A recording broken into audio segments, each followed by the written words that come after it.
Over the past month, we've been through the top JRPGs released every decade, starting with the 90s all the way through to the 2010s. If you've been keeping up to date with the calendar, you would have noticed that we aren't even halfway through the 2020s yet. However, there are so many modern JRPGs that I want to talk about, and thus this video was born.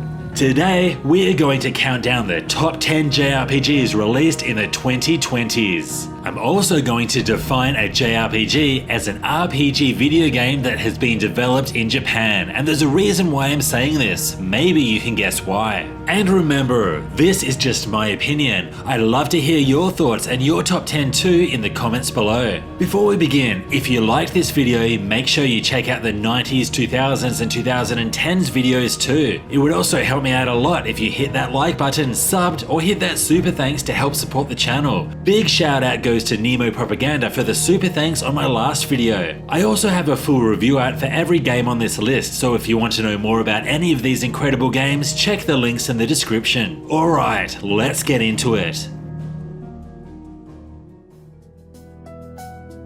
Let's start things off with Shin Megami Tensei 5. There are loads of SMT games out there, so if you've played one in the past, you'll definitely see some similarities here. After an earthquake, the main character and his friends are transported to an alternative apocalyptic version of Tokyo, which is the stage of an epic war between angels and demons. This is a world where demons have their own issues. This demon, for instance, has 99 problems, but a bitch is one. You see, his love interest won't love him back because he isn't financially secure.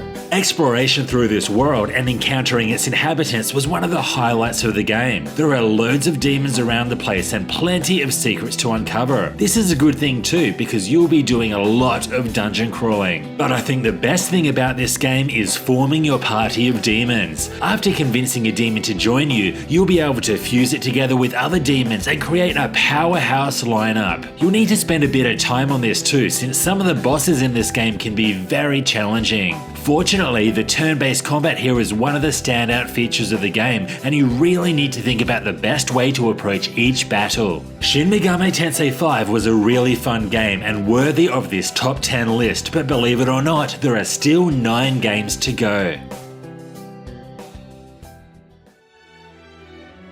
Monster Hunter Stories 2 Wings of Ruin is a beast of a JRPG that no one ever seems to talk about. Monster Hunter Stories is a spin-off series of the hugely popular Monster Hunter series. The story here revolves around discovering the mysteries behind the disappearance of the Rathalos, and how this relates to other strange things happening in the world. Yep, that's right. Unlike the main series, the focus here is on storytelling, as you would have gathered from the title of the game. Now, I've been slaying monsters in the main series for over 20 years now, so the thought of befriending these deadly creatures and having them fight alongside me took a little while to get used to. It basically felt like turning a saltwater crocodile into a family pet. One of the best things about this game is the ability to steal eggs from monster dens, hatch them in town, and then raise them to fight alongside you in a really great turn-based combat system. This outstanding combat is also perfectly designed for multiplayer, which is a staple of the main series. I seriously feel like no one has played this game before. If you have and enjoyed it, give me your best monster roar in the comments below.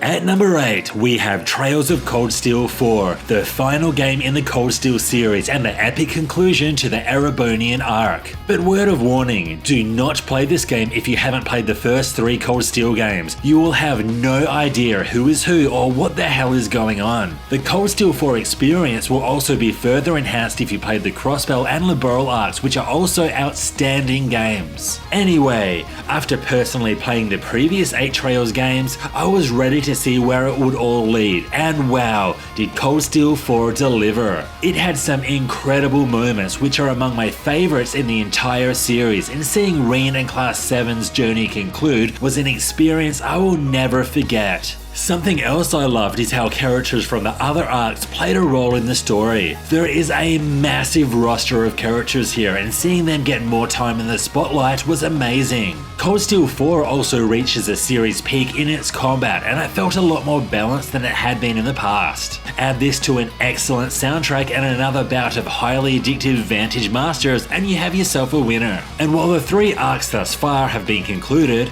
the good news is that we have Kuro no Kiseki coming soon, and I can't wait to see which direction this will take the series.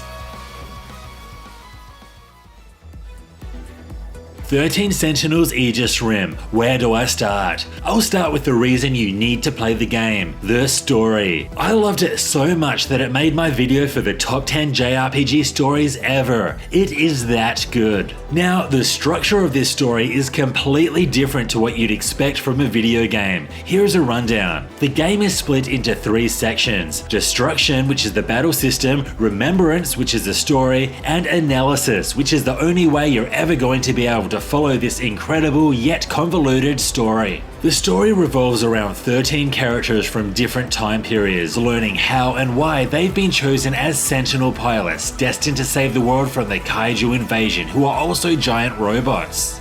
You will constantly be switching between all 13 characters, with their stories all directly related in some way. The true genius of this excellent storytelling is the way that it's revealed. While all of the events and the ending will end up being identical for everyone, the order in which the events are revealed will depend entirely on which characters you choose and when. For instance, Gamer 1 may witness a crucial scene for Juro, but with little understanding of some of the things being referred to in a particular conversation. Meanwhile, Gamer 2 may have progressed a little bit further as Iori, and therefore will have learned more about her story. As a result, Gamer 2 will have a much different reaction to Juro's chapter compared to Gamer 1. All I can say is that if you're into complex narratives with loads of twists and turns and mind-blowing revelations, then few games will ever match 13 Sentinels.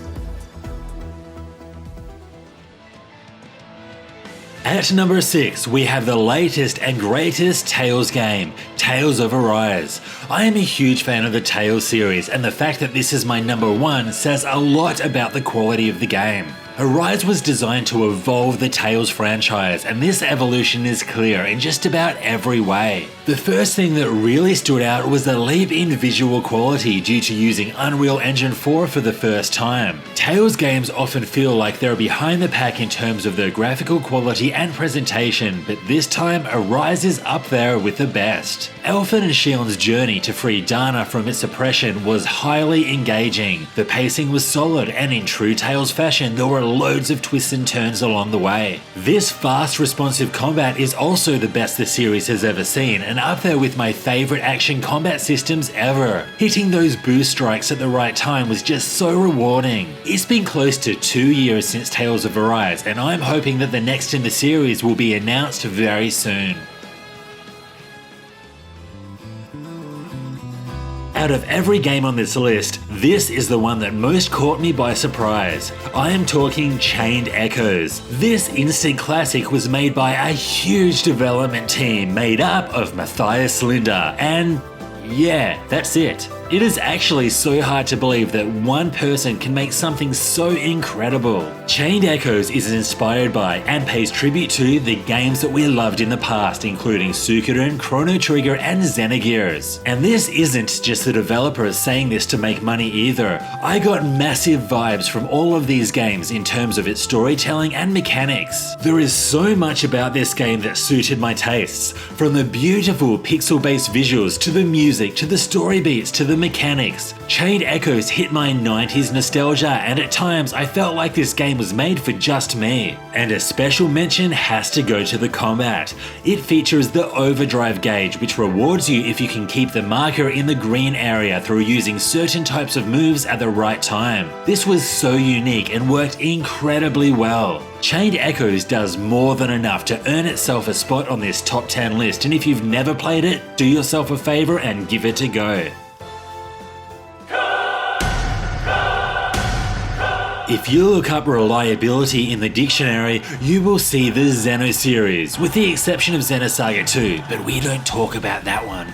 The point is, with every new installment, I expect a masterpiece, and with the latest in the series, Xenoblade Chronicles 3, we got just that. The story and the characters were unforgettable, with some standout moments that rank up there with my favourite JRPG moments ever. I'm talking post-chapter 6 if anyone's wondering, but I guess if you played it, you knew that's what I was talking about anyway. I also have to mention the Future Connected DLC, which is also a must-play. Its story links all of the other Xenoblade games together, which were previously all disconnected. Then there's the combat. The class system complements this complex battle system very well, allowing for loads of different viable options. This is heightened even further by the many heroes that can be recruited, giving you even more to think about when building your party. Xenoblade Chronicles 3 also has one of my favourite soundtracks ever. It is just mind-blowing how many top quality tracks there are in a single game. Asking me what my favourite Xeno game is like asking me to choose between my children, but if I had to, it would be my firstborn, Xenogears, then probably this one. In third place, we have the most recent game on the list, Final Fantasy XVI. I think I speak for many when I say that Final Fantasy games ain't what they used to be. Yes, things do need to evolve, but since FF10 released in 2001, the magic just hasn't been there. That is, of course, until FF16 was released. Sure, it does things a lot differently to what we're used to, but wowee, was it amazing. This game had almost everything I could possibly want from a Final Fantasy game. Great story with loads of twists and turns, check. Amazing cast of characters with the best Cid and the best boy, check. Top shelf soundtrack with one of the best boss themes of all time, check. The best boss fights of all time, check. Solid action-focused combat with loads of options, check. The best use of summons the series has ever seen, check. That is a lot of checks. Final Fantasy XVI was one hell of a ride, and they were the reasons why this game is my third favourite JRPG released in the 2020s. Remember at the start of the video when I set the rules for this list? Well, this is why. I have always been a massive fan of From Software games. The Soulsborne series defined the genre, one that has seen a load of awesome games from other studios that follow a similar formula. Elden Ring takes what's so good about these past games, like the great combat, expert map design, and crazy difficulty, and multiplies it by 10, or 20, or 100. I don't know, but Elden Ring is so big and my geography is so poor, so let's just say it's bigger and better in every way. Where the previous games presented a much more linear path with the occasional multiple paths to take, Elden Ring goes open world, presenting the player with an, at times, overwhelming amount of things to do. Given the nature of these games, I wasn't sure this would work, but I am happy to say that Elden Ring nailed it. Elden Ring is the pinnacle of the genre, and after playing it for over 100 hours, I really don't know where the series can go from here. At number 1, and well worthy of the best JRPG of the decade, we have Final Fantasy VII Remake. Now, I knew I was going to like this game, but I had no idea how good it was going to be. It was released during some tough times, right near the start of the COVID pandemic, but this made the isolation actually enjoyable. Like most of you, I have always been a massive fan of the original FF7, but what I like so much about the remake is that it isn't just a remake. It diverges into its own beast in a way that I never expected, and slowly realizing this and trying to work out what the hell was going on made it one of the best gaming experiences I've ever had in my life. I practically grew up with this cast of characters in all their polygonal glory. Seeing them now all grown up and human looking, it was awesome. Add to this the gorgeous visuals, the top tier action combat, the perfect voice acting, and one of the best soundtracks of all time, and you have yourself a winner in every regard. I also love that this is going to be a 3-part series. FF7 Remake ended after leaving Midgar, which was roughly the first 6 or 8 hours of the OG game. There is so much more more to come, and I have absolutely no idea what to expect in terms of story, and that excites me so much. Apparently, we're going to get most of what we saw in the original, but going by what's happened so far, there's certainly going to be even more twists thrown our way. Honestly, it's going to be tough for a JRPG to take FF7 Remake's crown this decade, but if one does, it'll probably be FF7 Rebirth, set for release early next year. I cannot wait.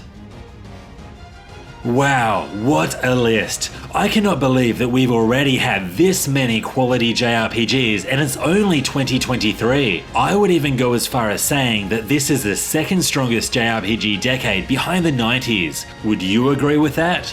Once again, thanks for watching. I'd love to hear your thoughts on the decade so far, so drop me a comment below if you can. This was Hellfire RPGs, thanks for watching. If you liked this video, please hit that like button, sub for more content, check out some other videos, and hit that super thanks if you'd like to support the channel. See you next time.